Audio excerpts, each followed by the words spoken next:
worshiping with us. We hope and pray that God's word will bless all of us this morning. We are in Genesis chapter 25, Kejadian pasal 25. So I invite you to turn there. We always have the screen, the words in English on the screen, and I'm reading it in Bahasa. So you don't have to turn it to, you don't have to open your phones especially. But that's very distracting. But if you have your physical copy of your Bibles, it's always a good idea to turn there. Genesis 25, we'll start in verse 19, go to the end of the chapter. Kejadian 25 ayat 19 sampai akhir pasal ini. Inilah riwayat keturunan Ishak, anak Abraham. Abraham memperanakan Ishak.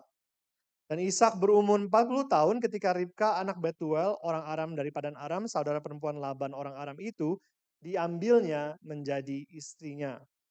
Berdoalah Ishak pada Tuhan untuk istrinya sebab istrinya itu mandul. Tuhan mengabulkan doanya sehingga Ribka istrinya itu mengandung.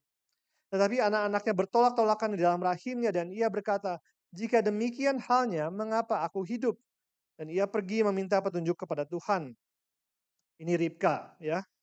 Firman Tuhan kepada Ribka, 2 bangsa ada dalam kandunganmu dan 2 suku bangsa akan berpencar dari dalam rahimmu. Suku bangsa yang satu akan lebih kuat dari yang lain dan anak yang tua akan menjadi hamba kepada anak yang muda. Setelah genap harinya untuk bersalin, memang anak kembar yang di dalam kandungannya. Keluarlah yang pertama, warnanya merah, seluruh tubuhnya seperti jubah berbulu, sebab itu ia dinamai Esau. Sesudah itu keluarlah adiknya, tangannya memegang tumit Esau, sebab itu ia dinamai Yakub. Ishak berumur 60 tahun pada waktu mereka lahir. Lalu bertambah besarlah kedua anak itu. Esau menjadi seorang yang pandai berburu, seorang yang suka tinggal di padang, tetapi Yakub adalah seorang yang tenang, yang suka tinggal di kemah. Ishak sayang kepada Esau sebab ia suka makan daging buruan, tetapi Ribka kasih kepada Yakub. Pada suatu kali Yakub sedang memasak sesuatu, lalu datanglah Esau dengan lelah dari padang. Kata Esau kepada Yakub, berikanlah kiranya aku menghirup sedikit dari yang merah-merah itu karena aku lelah makanannya, maksudnya ya. Itulah sebabnya namanya disebutkan Edom.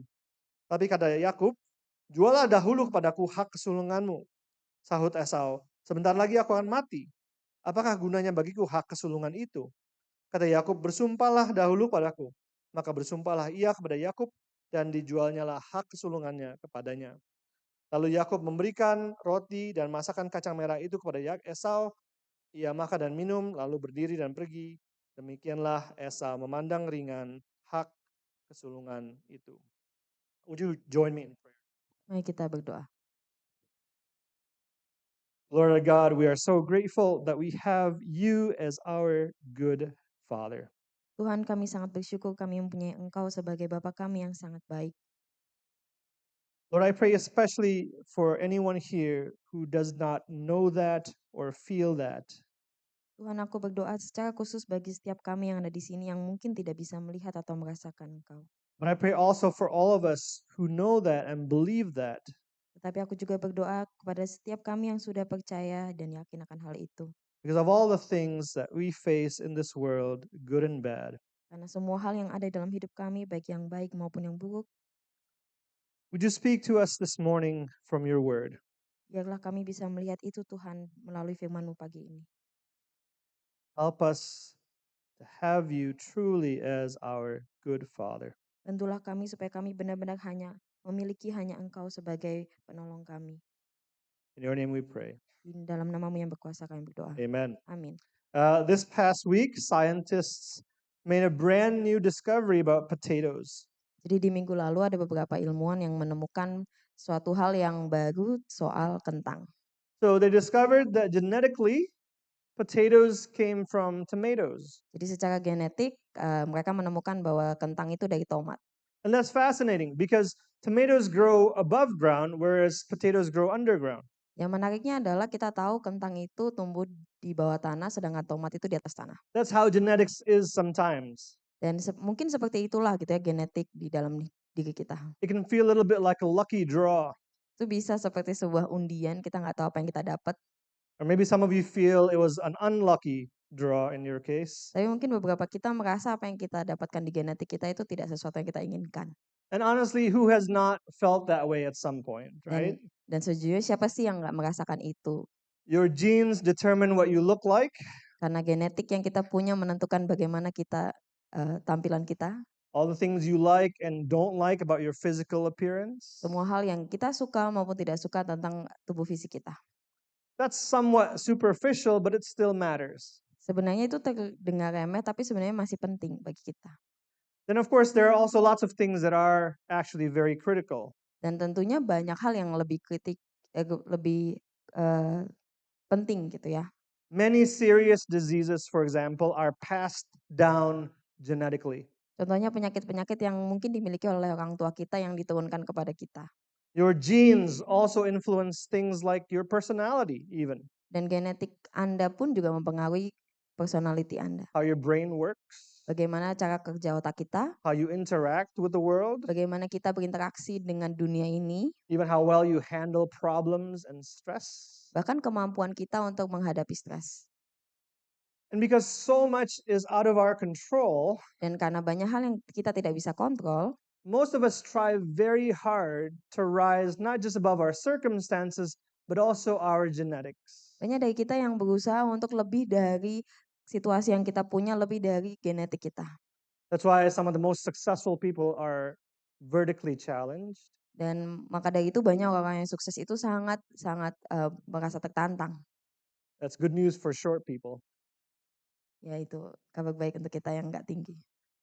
But in any case, all that hard work, all that self-discipline also makes it incredibly frustrating to be in situations where we are helpless. Tetapi semua kerja keras itu, semua disiplin yang kita lakukan itu terasa sangat sia-sia ketika kita berada di situasi kita tidak bisa berbuat apa-apa.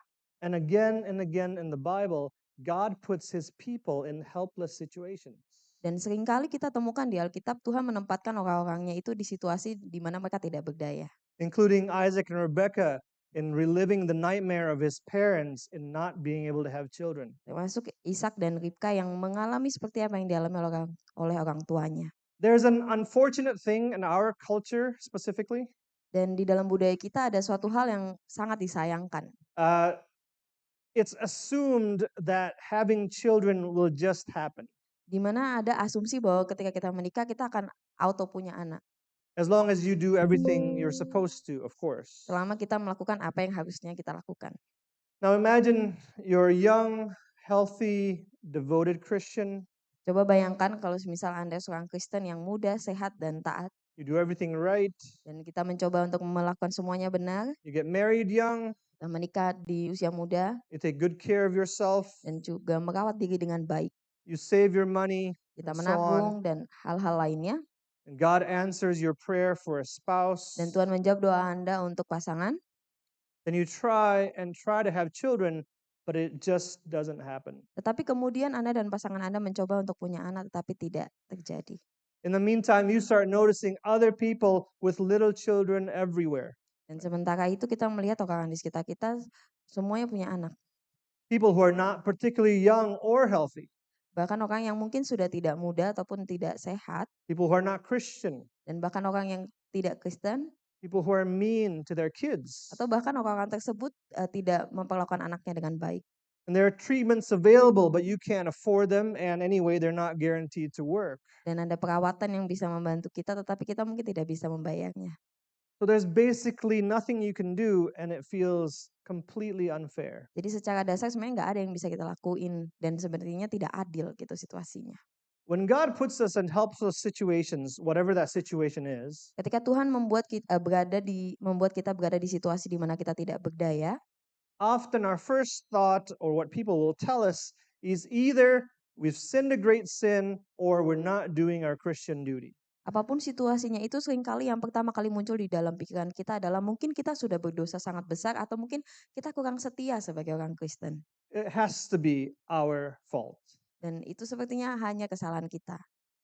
So let's notice very carefully here who God made helpless in barrenness. Mari kita perhatikan siapa yang Tuhan buat supaya dia tidak berdaya di dalam kemandulannya. If you read the Bible from Genesis 4 onwards, people are having children left and right. Kalau kita baca di kitab Kejadian, khususnya dari Kejadian 4 sampai seterusnya, kita tahu semua orang yang disebutkan di situ punya anak. It seems like no one has any problems having children, including people who are very sinful. Sepertinya tidak ada orang yang punya masalah untuk bisa punya anak, bahkan untuk orang yang berdosa. There is not one case of barrenness in Genesis until you get to Abraham and Sarah. Tidak ada satu kasus pun soal kemandulan sampai kita sampai di Abraham dan Sarah. Precisely the couple God chose and promised to bless with children. Secara khusus pasangan ini adalah yang Tuhan tentukan untuk bisa punya banyak anak. And the same goes for Isaac and Rebekah. Dan kemudian terjadi lagi kepada Ishak dan Ribka. When you go through really hard things that feel helpless, Kalau saat kita melewati suatu hal yang mungkin membuat kita tidak berdaya, there is simply no biblical basis for saying it must be your fault. tidak ada dasar Alkitab yang bilang bahwa itu salah kita. But there's also no basis for saying that God is unfair. Tetapi juga tidak ada dasar Alkitab yang bilang bahwa Tuhan itu tidak adil. And instead of saying, well, just accept it or just don't think too much about it, Daripada hanya berkata ya udah diterima aja atau mungkin jangan terlalu dipikirkan, we need the bigger picture. sebenarnya kita butuh suatu gambaran yang lebih besar lagi. So let's think about this. Mari kita coba pikirkan hal ini. Is it possible for a barren person to have children? Apakah mungkin untuk seorang yang mandul itu punya anak? Can a woman have children no matter how old she is? Apakah seorang wanita itu bisa punya anak berapapun umurnya? Walaupun sudah tua. And do you know what the Bible says is just as impossible? Tetapi apakah Anda tahu di Alkitab dikatakan hal yang sama mustahilnya dengan perempuan mandul bisa punya anak? It's as impossible for someone to become a Christian. Adalah suatu hal yang mustahil untuk seorang lahir kembali di dalam. It's that impossible for someone to be born again by the Holy Spirit. Sesungguhnya sangat tidak mungkin untuk seseorang lahir kembali oleh Roh Kudus. So that's the situation that all of us are really in. Dan itulah situasi di mana kita semua berada. That's how helpless all of us actually are. Yang menunjukkan betapa tidak berdayanya sebenarnya situasi kita. And what this passage shows us is that thankfully, God is in the business of bringing life out of death. Dan kita tahu dari pasal ini Tuhan mengingatkan kepada kita bahwa sebenarnya Tuhan sedang mengerjakan sesuatu untuk membuat sesuatu yang mati itu menjadi hidup. His work is bringing joy out of sadness. Dan di dalam segala hal yang dia lakukan itu membawa sukacita dari suatu kesedihan. Listen to Isaiah 51. Coba kita lihat di Yesaya 51. Look to Abraham your father and to Sarah who bore you. Dikatakan bahwa pandanglah Abraham bapa leluhurmu dan Sarah yang For melahirkan the engkau. Lord comforts Zion. Sebab Tuhan menghibur Sion. He makes her wilderness like Eden. Ia membuat padang gurunnya seperti Taman Eden. This is who God is. Dan inilah siapa Tuhan itu. He looks and takes deserts and turns them into paradise. Dan ia mengubah suatu padang gurun menjadi suatu hal, suatu surga. And that's what he does with all of his children. Dan itulah yang ia lakukan untuk semua anak-anaknya. We were like deserts. Karena kita adalah seperti padang gurun. And he turns us into fountains of living water. Dan ia mengubah kita menjadi suatu air mancur, air Which- kehidupan. Which means that's what a Christian is. Dan itulah yang sebenarnya seorang Kristen itu. A Christian is just someone who recognizes more and more that God is our only help. Seorang Kristen adalah orang yang benar-benar menyadari bahwa hanya Tuhanlah penolong kita, pertolongan kita. But to get there Tapi untuk bisa sampai ke sana and to survive the hardest situations of your life with your faith intact, Dan untuk menjalani ke situasi yang begitu sulit dengan iman yang tetap utuh, we need to recognize that we are helpless without God. kita perlu jujur di hadapan Tuhan bahwa kita itu tidak bisa melakukan apapun tanpa Tuhan. That is how God gives us living faith. Karena begitulah cara Tuhan memberi kita iman yang hidup. That's what it means to trust God with our lives. Itulah artinya mempercayakan hidup kita kepada Tuhan. And yet, even that is impossible for us. Namun sayangnya bahkan hal itu pun sangat mustahil buat kita. God has to help us see that we are helpless. Dan bahkan Tuhan harus membantu kita melihat bahwa kita itu tidak berdaya. God really is your only help. Karena Allah lah sesungguhnya penolong kita. And each generation, Dan di dalam setiap generasi, every Christian needs that help from God for themselves. setiap orang Kristen membutuhkan pertolongan itu dari Tuhan. You cannot pass down living faith from parents to children. Dan itu untuk diri sendiri dan itu tidak bisa diturunkan dari orang tua kepada anak-anaknya. We all need God to give us faith for ourselves. Karena kita butuh Tuhan untuk memberikan kita iman untuk diri kita sendiri masing-masing. But we do receive a tremendous inheritance from the spiritual parents that God puts in our lives. Tapi kita juga menerima warisan yang luar biasa dari orang tua rohani yang Tuhan tempatkan dalam hidup kita. So maybe you've heard of intergenerational trauma. Mungkin kita tahu istilah intergenerational trauma. That's just what it sounds like. Ya mungkin itu yang terdengar.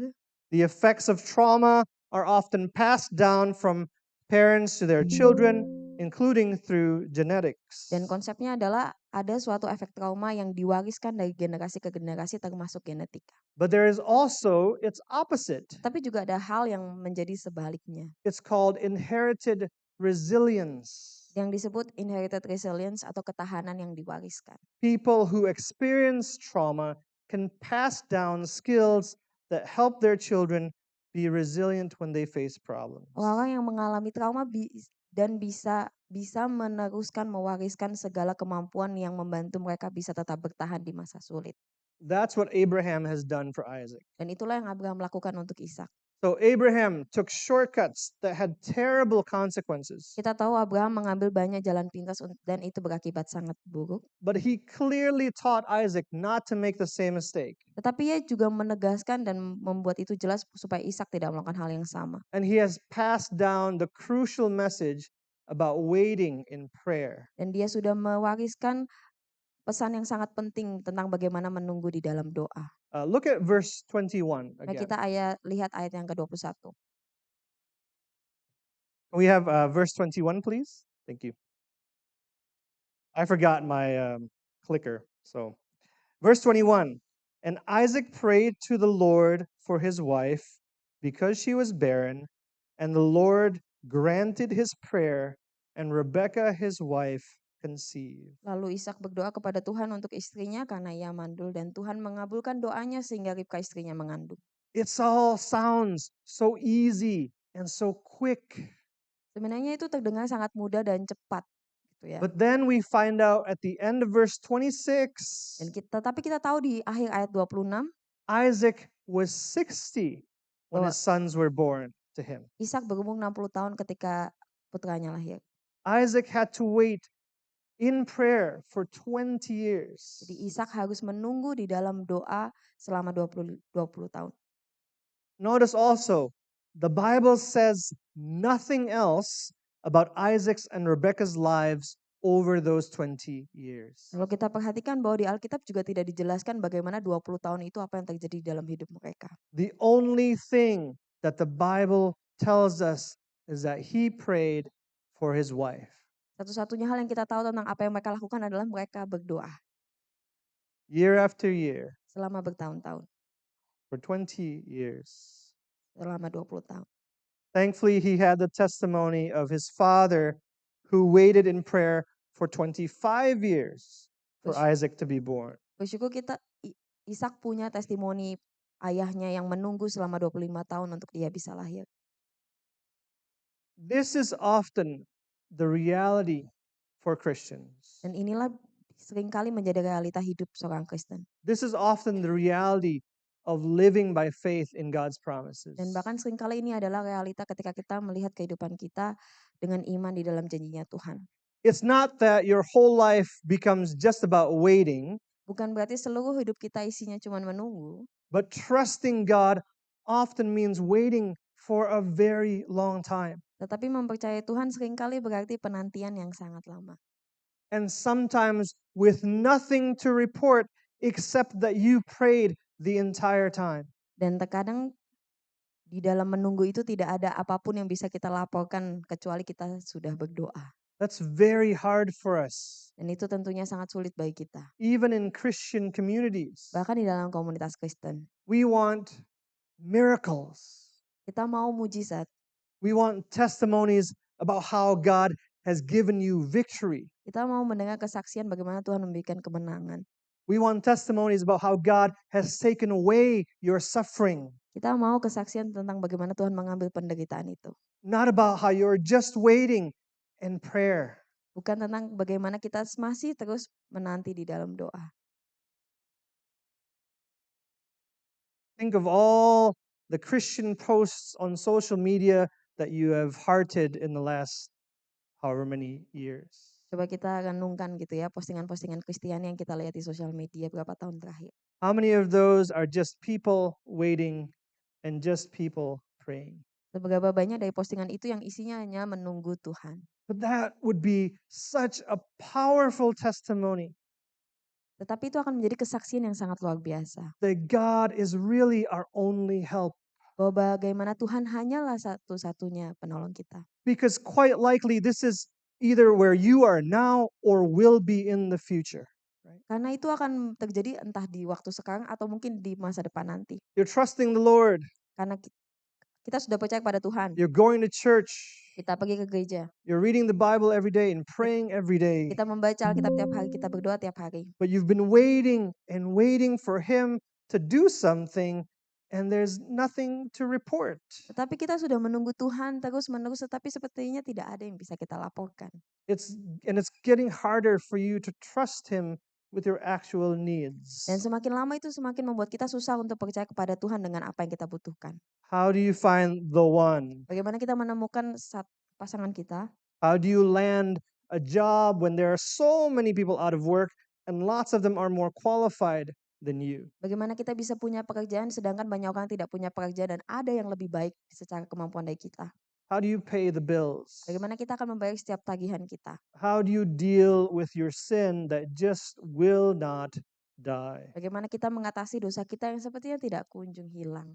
There's a famous author named Eugene Peterson, Ada seorang penulis bernama Eugene Peterson, terkenal. and he describes the Christian life as a long obedience in the same direction. Dan ia mendeskripsikan bagaimana kehidupan seorang Kristen adalah sebuah ketaatan yang lama dan itu menuju satu arah. But the Christian life is not just one miserable slog. Tetapi kehidupan Kristen tidak hanya terus sengsara.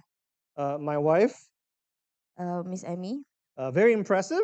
sangat mengesankan gitu She ya. went up and down Gunung Gede in one day. Jadi Miss Emmy pernah naik mendaki Gunung Gede itu naik turun hanya dalam satu hari. You should be very impressed about that. Mungkin kita bisa sangat impress. It took her something like 12 hours. Dan itu membutuhkan sekitar 12 jam. I can't, and I'm not even going to try. So it was very hot, very humid. Dan itu sangat panas, sangat lembab. The path was rocky. Jalannya berbatuan. It was cloudy at the top, so you can't even see anything. Dan kabut itu ada di puncak, jadi kita sebenarnya tidak bisa lihat apa-apa. And afterwards, she lost a toenail. Dan setelah itu masih kehilangan kuku kaki. That's not what the Christian life is like for Christians. Tetapi bukan seperti itu gitu ya kehidupan seorang Kristen. Why? Kenapa? It's a long obedience, but God is our help and our strength. Itu memang sebuah ketaatan yang sangat panjang gitu ya, tetapi memang Tuhanlah penolong kita. He is the one who gives us grace to obey. Dan dialah yang mengaruniakan kepada kita ketaatan. He is the one who keeps us going in the right direction. Dan ialah yang menjaga kita untuk tetap menuju arah yang tepat. When we trust in God and wait for Him, Saat kita percaya kepada Tuhan dan menantikannya, not only will we not be disappointed, kita tidak hanya tidak akan kecewa, God always fulfills his promises beyond our wildest imaginations. tapi Tuhan juga selalu menggenapi janji-janjinya lebih dari apa yang kita bisa bayangkan. Isaiah 54, Yesaya 54. sing, O barren one, Bersorak-soraklah hai si mandul, for her children will be more than the children of her who is married. karena ia akan mempunyai lebih banyak anak daripada yang bersuami. This is our help. Dan inilah penolong kita. Think about that for a second. Mari kita coba pikirkan, Who do you call your helper? siapa yang kita sebut sebagai penolong kita? Someone who can just about do what you need them to do, right? Seseorang yang melakukan apa yang kita butuhkan. God calls himself Israel's helper. Dan Allah menyebut dirinya adalah penolong Israel. What can he do? Apa yang dia tidak bisa He lakukan? can make the children of a barren woman more than the children of her who is married. Ia bisa membuat wanita yang mandul mempunyai lebih banyak anak daripada yang tidak. And Hebrews 11, Dan Ibrani 11. from one man, this is Abraham, Dari satu orang, dan inilah Abraham, and him as good as dead. orang yang telah mati pucuk. Abraham was so old, he was as good as dead. Dan Abraham waktu itu sudah sangat tua dan bahkan sepertinya sudah seperti orang mati. What did God do? Tetapi apa yang Tuhan lakukan? From Abraham, as good as dead, were born descendants as many as the stars of heaven. Dari Abraham akan ada banyak keturunan. This is your help. Dan inilah penolong kita. This is your help. Dan inilah Tuhan penolong kita. We were at SPH Cikarang about 15 years ago, Jadi 15 tahun lalu di SPH Cikarang, Pak Arif dan Miss Emmy, and people were saying, oh, they're going to close the school because the numbers are down. orang banyak bilang bahwa sekolahnya akan tutup gitu ya karena jumlah muridnya nggak cukup. Now it has more students than SPH Sentul. Tetapi sekarang About the same, yeah. punya murid yang hampir sama banyaknya dengan SPH Sentul. Not only has it not closed down, but every single year, hundreds of students and their parents hear the good news about Jesus practically every day. Tidak hanya sekolahnya nggak jadi tutup, tetapi banyak orang yang mendengar firman Tuhan setiap harinya. This is our help. Dan inilah penolong kita. Of course, that doesn't mean that if you just pray hard enough, God will give you whatever you ask for. Tetapi itu juga tidak berarti bahwa ketika kita berdoa sungguh-sungguh, Tuhan akan memberikan apa yang kita butuhkan. God may not give you what you ask for. Tuhan mungkin tidak memberikan apa yang kita minta. And when what you ask for is something that's obviously very good, Dan, it's natural and appropriate to ask the difficult why questions. dan ketika kita tahu apa yang kita minta itu sesuatu yang baik, secara natural dan mungkin menurut kita baik, bahwa kita akan menanyakan kepada Tuhan mengapa. Why does anyone have to go through horrific things? Kenapa banyak orang harus mengalami hal-hal yang mengerikan? Why can't God glorify himself by taking away my suffering? Kenapa sih Tuhan gak bisa memuliakan dirinya sendiri dengan menghapus penderitaan saya? There are no easy answers for the hardest questions in this world. Dan tidak ada jawaban yang mudah untuk pertanyaan-pertanyaan tersulit di dunia ini. But this passage does teach us some crucial and very practical lessons for how to live as well as possible in hard times. Tetapi perikop ini mengajarkan kita berbagai pelajaran penting dan praktis tentang cara hidup sebaik mungkin di masa. So I'm just going to give you 3. Jadi ada 3. First, Pertama, in times when we're facing prolonged suffering, di dalam waktu-waktu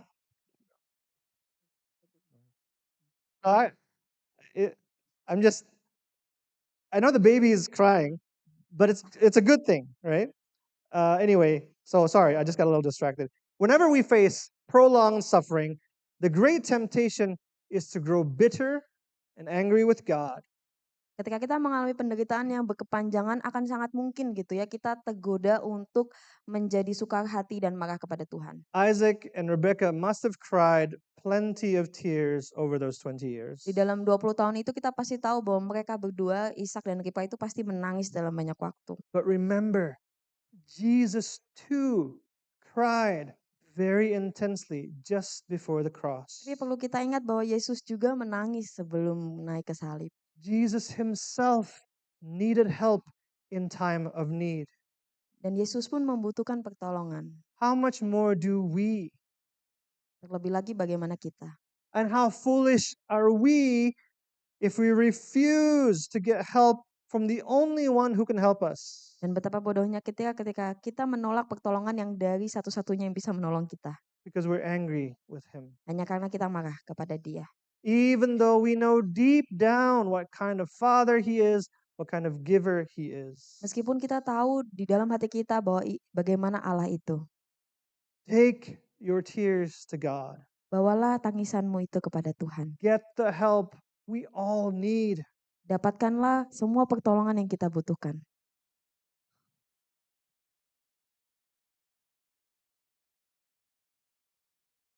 It also teaches us about how we should pray when we're facing hard times. Dan kita juga diajarkan bagaimana kita harusnya berdoa ketika masa sulit itu. As Jesus taught us to pray, Lord, let your will be done. Sebagaimana yang Yesus ajarkan kepada kita, Allah biarlah kehendak-Mu yang jadi bukan aku. When Isaac prayed for children, God had already promised him specifically that he was going to have children. Ketika Ishak berdoa, kita tahu bahwa Tuhan menjanjikan bahwa mereka akan tetap punya anak. So when he asked for children, he was praying for God's will to be done. Jadi ketika ia berdoa tentang punya anak, sebenarnya dia berdoa supaya kehendak Tuhan lah yang jadi. He didn't know that God was going to take 20 years to give him children. Tetapi yang Ishak tidak tahu adalah bahwa Tuhan akan memberikan anaknya 20 tahun ke depan. We don't know the specifics of how God will keep his promises to us. Kita tidak tahu bagaimana Tuhan akan mewujudkan janjinya itu kepada kita. So especially in hard situations, let your prayer be like this. Dan khususnya di dalam masa sulit, biarlah doa kita seperti ini. Lord, let your will be done in my life. Tuhan, biarlah kehendak-Mu yang terjadi dalam hidupku. Either by taking this hardship away from me or by taking me through it. Entah dengan mengambil kesulitan ini atau membawaku melewatinya. Let your will be done either by removing this situation quickly or slowly or not at all. Biarlah kehendak-Mu yang terjadi entah dengan menyingkirkan situasi ini cepat, lambat, atau tidak sama sekali. Whatever you do, let your will be done in my life. Apapun yang Kau lakukan Tuhan, biarlah kehendak-Mu yang jadi dalam hidupku.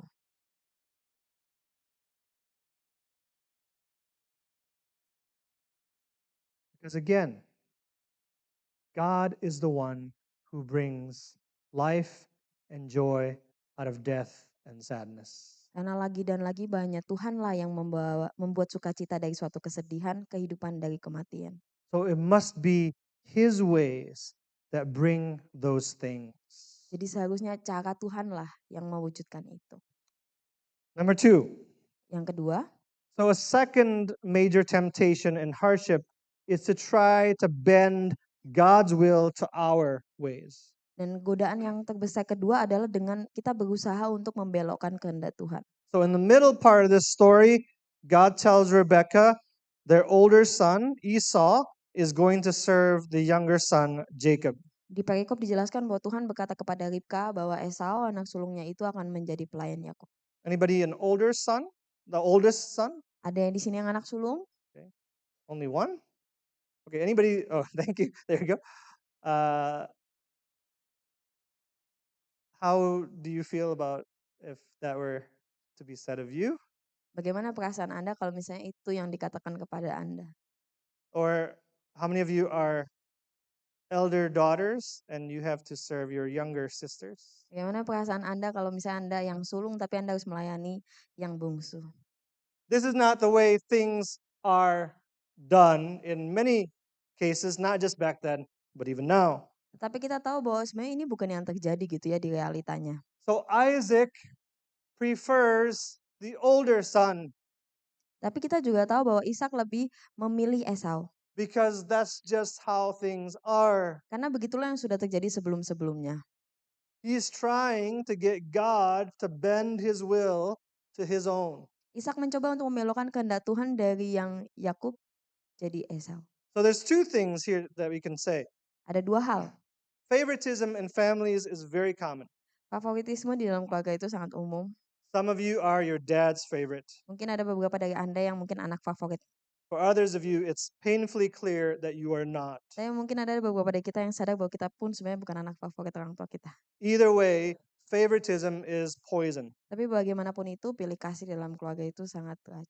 But what happens to this family? Tetapi apa yang terjadi dalam keluarga ini? What happens to Jacob? What happens to Esau? Apa yang terjadi pada Yakub dan apa yang terjadi pada Esau? God's will is done. Apapun itu ya tetap kehendak Tuhanlah yang jadi. When we try to force God's promise to be fulfilled how we want, we only end up causing ourselves and others a lot of pain. Ketika kita berusaha keras untuk membuat janjinya Tuhan itu digenapi sesuai dengan kehendak kita hanya akan berakhir menyakiti diri kita sendiri dan orang lain. Thankfully, it never works. Dan puji Tuhannya itu tidak pernah bekerja seperti itu. We cannot ultimately derail God's will. Kita tidak bisa mengagalkan apa yang Tuhan sudah lakukan. And that means Dan itu berarti your parents' sins cannot damage you more than God can heal those sins and even use them to bless you and others. itu berarti bahwa apa yang dosa yang orang tua lakukan kepada kita itu tidak lebih besar dengan bagaimana Tuhan akan menyembuhkan dosa itu dan dosa itu akan Tuhan pakai untuk memberkati orang lain dan diri kita.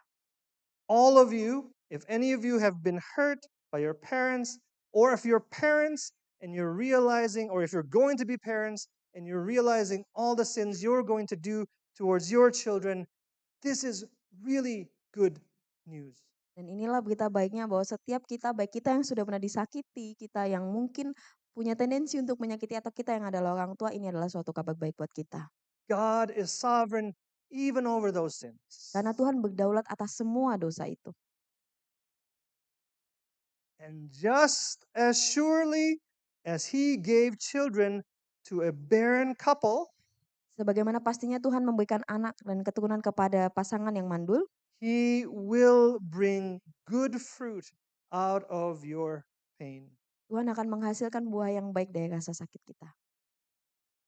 God never wastes the suffering of His children. Karena Tuhan tidak pernah menyia-nyiakan penderitaan anak-anaknya. Number 3, and the last thing. Yang ketiga, At the very end of the story, we see both Jacob and Esau sinning in their response to God's will. kita tahu bahwa di bagian akhir pasal ini, baik Esau maupun Yakub berdosa dengan cara mereka berespon terhadap kehendak Tuhan. We'll talk about Jacob in 2 weeks, so we'll focus on Esau for now. Jadi 2 minggu lagi kita akan membahas tentang Yakub, tapi untuk hari ini kita akan fokus pada Esau. So Esau very, very cheaply trades his birthright for some food. Kita bisa melihat bahwa Esau menukarkan dengan murahnya hak kesulungannya itu untuk sebuah makanan. And clearly, he was not going to die from hunger. Dan kita tahu bahwa sebenarnya dia tidak akan langsung mati gitu ya, hanya karena nggak makan waktu itu. He is exaggerating. I'm so hungry, I could die. Dan di saat itu dia lebay gitu ya, dia bisa mati hanya karena nggak makan. But this reflects on us that if we're honest, every day we do what Esau does here. Kalau kita jujur sebenarnya itu yang kita lakukan setiap hari di hadapan Tuhan kepada Tuhan. How often do we feel like we're going to die unless we give in to some sin? Seberapa sering kita tahu bahwa kalau kita nggak menyerahkan diri kepada dosa-dosa itu kita akan mati. How many times today will we give up Jesus cheaply Seberapa sering kita menukarkan Yesus dengan sangat murahnya. and give ourselves to lust or pride or anger or bitterness or whatever your personal lentil stew is? Dan menyerahkan diri kita kepada nafsu, kesombongan, amarah, kepahitan, atau apapun itu sup kacang yang ada dalam diri kita. Instead of waiting for God to fill us. Dan bukannya menunggu Tuhan akan menggenapi janjinya. You and I need someone who will never do that to us. Anda dan saya membutuhkan seseorang yang tidak akan pernah melakukan itu kepada kita. And that person is, of course, Dan tentunya orang tersebut adalah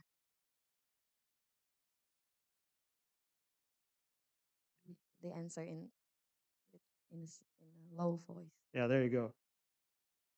Jesus. Yesus. He was tempted by Satan to give us up for a bit of cheap self-indulgence. Yesus dicobai oleh setan untuk menyerahkan kita But demi sedikit hal-hal yang memanjakan dia. But he never gave us up and he never will. Tapi pada akhirnya kita tahu bahwa dia tidak pernah menyerahkan kita, tidak pernah menukarkan kita. Our obedience is long and the way is very hard sometimes. Ketaatan kita itu panjang dan seringkali jalannya itu susah. But Jesus never gets distracted. Tetapi Yesus tidak pernah terdistraksi. He kept going in the right direction all the way to the cross. Ia terus berjalan ke arah yang benar, ke salib. Our flesh, our heart may fail. Kedagingan kita, hati kita mungkin gagal. But Jesus has taken on our flesh and our heart. Tetapi Yesus sudah mengambil semuanya itu. He has taken on every bit of our genetics except for sin, and he never fails. Dan ia sudah mengambil semuanya, bahkan di dalam genetika kita, dan ia tidak pernah gagal. And because of that, dan karena itu, anyone who relies on Jesus alone as their help, dan semua orang yang bersandar kepada Kristus dan yang selalu menganggap Kristus sebagai pertolongannya, God will never leave that person to the enemy. Tuhan tidak akan pernah meninggalkan orang tersebut kepada musuh.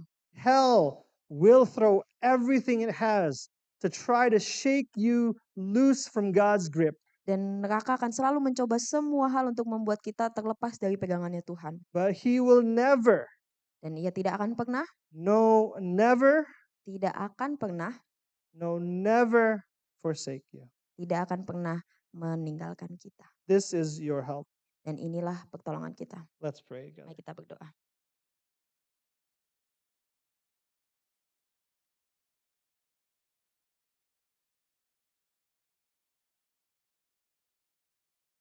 Lord Jesus, Allah Bapa kami Yesus, there is no safer place than your arms. Tidak ada tempat yang lebih aman daripada rangkulmu. There is no greater comfort than your presence with us. Tidak ada hal yang lebih membuat kami nyaman daripada kehadiranmu. And what great privilege it is for us that you are our help. Itu adalah sebuah keuntungan yang sangat besar bagi kami bahwa Engkaulah penolong kami. Help us to make use of that help. Bantulah kami untuk memanfaatkan Tuhan pertolongan itu. In your mighty name we pray. Di dalam nama-Mu yang berkuasa. Amen. Amin. Would you please stand up? Let's respond together.